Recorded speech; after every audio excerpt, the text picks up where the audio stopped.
नमस्कार दोस्तों, आज हम पहुंच गए हैं थर्ड इंटरमिशन के ऊपर। थर्ड इंटरमिशन क्या है? जैसे फर्स्ट वीक हमने कंप्लीट किया था, उसके बाद फर्स्ट इंटरमिशन आया था, वैसे ही सेकंड वीक कंप्लीट करने के बाद सेकंड इंटरमिशन था। ठीक उसी प्रकार से आज हम थर्ड वीक कंप्लीट करने के बाद थर्ड इंटरमिशन के ऊपर आ गए हैं। यानी 3 वीक हम इस किताब से कंप्लीट कर चुके हैं। कौन सी किताब? 6 वीक बुक हम ऑलरेडी कवर कर रहे हैं। 3 वीक इसमें हम कंप्लीट कर चुके हैं और 3 वीक कंप्लीट करने के बाद में एक छोटा सा पॉज यहाँ पर हम ले रहे हैं। छोटा सा पॉज क्यों लेते हैं? छोटा सा पॉज इसलिए भी लेना ज़रूरी है ताकि आप अपने आप का इवैल्यूएशन कर पाएँ, अपने आप को पहचान पाएँ कि पिछले हफ्तों में आपने क्या क्या पढ़ा है।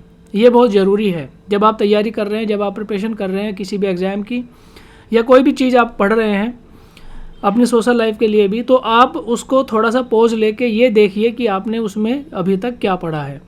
जब आप उसका इवैल्यूएशन करते हैं, आपने इंट्रोस्पेक्शन करते हैं, तो आपकी जो क्लैरिटी है वो बढ़ जाती है। तो यही मकसद है इस थर्ड इंटरमिशन का। थर्ड इंटरमिशन में हम क्या डिस्कस करेंगे? थर्ड इंटरमिशन में मैं आज आपको बताने वाला हूँ कि जो शब्द हैं, जो वर्ड्स हैं, उनकी ताकत क्या होती है, उनमें क्या पावर होती है। एक मैजिक होता है वर्ड्स के अंदर। कैसे होता है मैजिक? एक एग्जाम्पल से मैं आपको बताता हूँ। जब आप क्लास में रहते हैं, अगर आपके फ्रेंड्स हैं आपके साथ में, तो ऑब्वियस है कि फ्रेंड्स के साथ में कुछ लोग ऐसे भी होंगे जिनको आप पसंद ना करते हों, या कुछ लोग ऐसे होंगे जो आपको ना पसंद करते हों। आपका कभी उनसे इंटरेक्शन भी नहीं हुआ है, बस आपके फ्रेंड्स, आपका जो फ्रेंड सर्किल है, फ्रेंड जोन है, उसमें आपको ये फीड मिला कि उस लड़के से, उस लड़की से बात नहीं करनी है, या वो ऐसा है, ख़राब है, उसका एटीट्यूड गलत है, समथिंग लाइक दैट। इस प्रकार का जो परसेप्शन है किसी के बारे में, सपोज़ आपके ग्रुप में बना लिया गया है। लेकिन अचानक एक दिन क्या होता है, आपका इंटरेक्शन उस लड़के लड़की से हो जाता है। आप दोनों आपस में बात करते हैं और बात करने के बाद आपको पता लगता है कि जो परसेप्शन आपने बनाया था उसके बारे में, वो तो एक्चुअल में वैसा है ही नहीं। तो ये जो कम्युनिकेशन इस्टेब्लिश हुआ है आपके बीच में, ये कम्युनिकेशन उस गैप को ख़त्म करता है। यानी जो बातें आपने एक्सचेंज करी हैं, जो उसके साथ में आपने कन्वर्सेशन किया है, उसके बारे में आपने जाना है, हो सकता है वो उस राय से बिल्कुल उल्टा हो जो आपने उसके बारे में बना रखी थी। तो दोस्तों, जब आप कन्वर्सेशन करते हैं, किसी से इंटरेक्शन करते हैं, तभी आप स्टैब्लिश कर पाते हैं अपनी राय को, या करनी भी चाहिए। विदाउट कन्वर्सेशन, विदाउट इंटरेक्शन आप अपनी राय को स्टैब्लिश ना कीजिए, क्योंकि ये एक प्रूवन फैक्ट है कि जब तक आप उस आदमी के बारे में पूरा ना जान लें, या उतना ना जान लें जितना आपको जानने की आवश्यकता है, अगर आप उसके बारे में इतना नहीं जान पा रहे हैं, तो आप उसके बारे में कोई भी राय, ठीक है, आप उसके बारे में कोई भी जजमेंट पास ना करें। तो ये एक अच्छे आदमी की पहचान होती है कि आप किसी के भी बारे में अगर आप राय बनाना चाहते हैं, अगर आप उसके बारे में कुछ भी ओपिनियन बनाना चाहते हैं, तो आप उसके बारे में अच्छे से जान पहचान कर लें। अब बात आती है शब्दों के मैजिक की। शब्दों में मैजिक किस प्रकार से डेवलप होता है? जब आप किसी के साथ इंटरेक्शन करते हैं, ठीक है, तो आप ऐसे शब्दों का इस्तेमाल करते हैं, जैसे अगर आप किसी की तारीफ़ कर रहे हैं, मतलब तारीफ़ मतलब जैसे अगर आप किसी का प्रेज़ कर रहे हैं, किसी को प्रेज़ कर रहे हैं, तो प्रेज़ मतलब आप किसी की तारीफ़ करेंगे, या फिर आप उसके लिए यूफिज़म, ठीक है,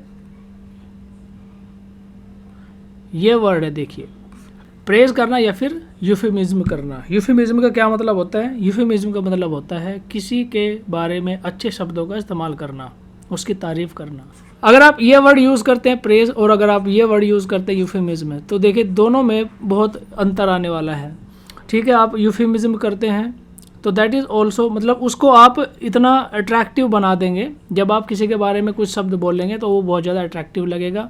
शब्दों की पावर के बारे में मैं आपको थोड़ा सा बताता हूँ। देखिए, सपोज़ कोई आदमी है, वो अपनी विल स्टैब्लिश करना चाहता है, अपनी विल लिखना चाहता है। विल मतलब समझते ही होंगे आप, यानी अपनी वसीयत लिखना चाहता है। तो अपनी वसीयत लिखने के लिए वो वकील को अपने पास बुलाता है और उसको अपनी बातें बताना शुरू करता है कि अगर मैं मर गया, ठीक है, suppose after I am dead, इस प्रकार से वो बोलता है, आफ्टर आई एम डेड या व्हेन आई डाई, ये शब्दों का इस्तेमाल करता है। कौन कौन से? जैसे वो बोलता है कि आफ्टर आई एम डेड, या अगर वो बोलता है कि when I die, when I die और आफ्टर आई एम डेड, तो अगर वो ऐसे शब्दों का इस्तेमाल करता है तो उसका ऑल्टरनेटिव देखे क्या हो सकता है, शब्दों का मैजिक क्या है। अगर आप इस प्रकार से शब्दों का इस्तेमाल करते हैं, और दूसरा जो डायरेक्शन मैं आपको बताने वाला हूँ, अगर आप इस प्रकार से शब्दों का इस्तेमाल करते हैं तो उसमें दोनों में कितना अंतर आएगा वो आप इन वर्ड्स को, इन सेंटेंसेस को पढ़ के ही आपको समझ में आने वाला है। अगर आप बोलते हैं आफ्टर आई एम डेड, इसकी जगह पर आप बोलिए if anything happen to me, if anything happen to me, या फिर आप बोलिए if I am not around. देखिए दोनों सेंटेंसेस का मतलब सेम ही है, ठीक है। If anything happen to me, मुझे कुछ हो गया, तो फिर वो अपनी विल कैसे लिखेगा, ठीक है। या if I am not around, या मैं उधर नहीं हूँ जहाँ पर होना चाहिए मुझे, यानी मैं नहीं हूँ वहाँ पर, मैं प्रेजेंट नहीं हूँ। तो if I am not around मतलब ये हुआ कि मैं वहाँ प्रेजेंट नहीं हूँ, लेकिन इसका मतलब क्या हो गया कि वो बंदा जिंदा नहीं है, वो मर गया है, उसकी डेथ हो गई है, ठीक है। यानी मतलब दोनों सेंटेंसेस का सेम है, दोनों सेंटेंसेस का मतलब तो सेम ही है, लेकिन आप सोचिए कि ये वाला जो वर्ड है आप लिखते हैं और ये वाला जब वर्ड आप लिखते हैं तो दोनों में कितना अंतर आ जाता है, सोफिस्टिकेशन आ जाता है, एम्फेसाइज आ जाता है, ठीक है। बात को कहने का एक लहजा आ जाता है दोनों सेंटेंसेस में। और अगर आप इस प्रकार से इसको बोलते हैं कि जैसे कोई आदमी मर गया है, आप उसके बारे में अगर कुछ लिखना चाहते हैं तो एक तो हो गया कि उसकी ही इज़ डेड, ठीक है, ही इज़ डेड, या वो आदमी मर गया है। या फिर आप इस प्रकार से बोलते हैं कि मरे हुए आदमी के सामने क्या लगाते हैं, लेट, या फिर जैसे द डिसीज, ठीक है। डिसीज्ड किसके सामने यूज़ करते हैं, जो आदमी मर गया है उसके लिए हम यूज़ करते हैं डिसीज्ड।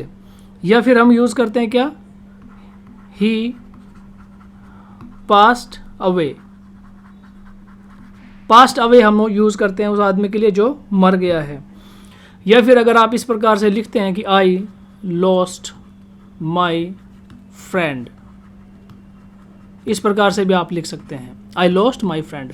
तो ये देखिए वर्ड्स का आप सिलेक्शन देखिए, ठीक है। वर्ड्स का सिलेक्शन क्या है, वो आपको एक कदम आगे बढ़ा देता है किसी भी नॉर्मल इंसान से जब आप इस प्रकार के शब्दों का इस्तेमाल करते हैं।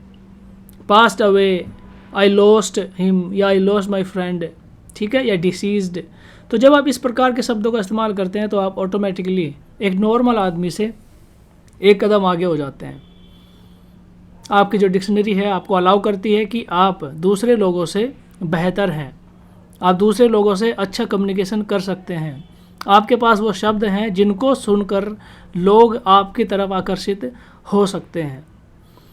तो यही पावर है किसकी, वर्ड्स की, यही मैजिक है वर्ड्स के अंदर। अगर आप अच्छे से वर्ड्स को याद कर लें, अगर आपको आपकी बोलचाल की भाषा में सारे अच्छे वर्ड्स हैं, अच्छे से कम्युनिकेट कर सकते हैं। तो यही मेरा आज का पर्पस था, आपको यह बताने का थर्ड इंटरमिशन में कि शब्दों की क्या ताकत होती है, किस प्रकार से आप शब्दों का इस्तेमाल कर सकते हैं या आपको करना चाहिए, ठीक है। वर्ड्स को पढ़ने का फ़ायदा तभी है जब आप उनको डेली लाइफ रूटीन लाइफ में आप उनको इस्तेमाल करें, यूज़ करें, तभी उसका फ़ायदा है। तो आज के इस थर्ड इंटरमिशन में इतना ही था। नेक्स्ट लेक्चर यानी वीक 4 के साथ मिलते हैं नेक्स्ट लेक्चर में, क्योंकि अब हम वीक 4 स्टार्ट करने वाले हैं।